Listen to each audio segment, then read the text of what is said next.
Hi all, so today's video I will tell you how we can easily analyze and know about the data factory, Azure data factory.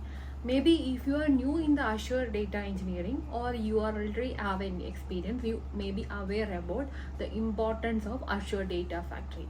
So that is the reason I think I can create a complete video to understand one-to-one in about the Azure data factory. Then we are moving out in the real-time scenario.